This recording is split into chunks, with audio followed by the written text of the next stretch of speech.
તો સુરતમાં આત્મહત્યા નિવારણ હેલ્પલાઇન આશીર્વાદરૂપ બની રહી છે। 3 માસમાં 67 લોકોને આત્મહત્યા કરતા બચાવી લેવાયા। 21 એપ્રિલે શરૂ થયેલી હેલ્પલાઇનને 336 કોલ મળ્યા છે। સૌથી વધુ 229 પુરુષો અને 107 મહિલાઓના કોલ મળ્યા છે। આત્મહત્યા માટે ફોન આવ્યા બાદ તે લોકોનું કાઉન્સેલિંગ કરાયું છે।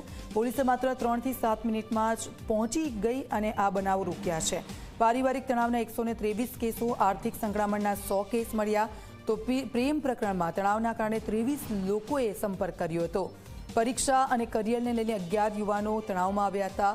ગંભીર બીમારીથી કંટાળીને 6 લોકોએ આત્મહત્યાનો વિચાર કર્યો। અન્ય કારણોસર કુલ 71 લોકોએ હેલ્પલાઇનનો સહારો લીધો।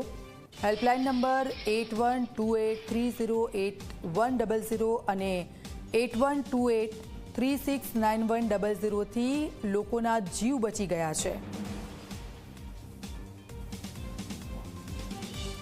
મોબાઈલ અને એક અમારો 100 નંબર એમ 3 કોલ જે છે 3 લાઈન આપણે એક્ટિવ કરી અને આ સ્પેશિયલાઇઝ સેવા આપવા માટે ફેસ ટુ ફેસ કાઉન્સેલિંગ કરવા માટે આપણે 3 કાઉન્સેલર્સને હાયર કર્યા અને અમારી એક ટીમ બનાવી અને એવી 3 ટીમો જે છે એ 24/7 અમારા પોલીસ કંટ્રોલ રૂમમાં આજે કામ કરે છે। ખૂબ જ ટૂંકા ગાળામાં અમને 336 જેટલા કોલ મળ્યા છે।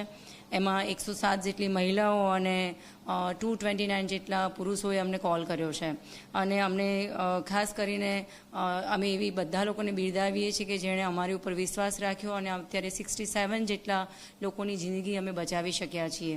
અને રૂબરૂ કાઉન્સેલિંગ એ અમારા માટે એક પ્લસ પોઈન્ટ રહ્યો છે કારણ કે 117 જેટલા રૂબરૂ કાઉન્સેલિંગ આજ દિન સુધી અમે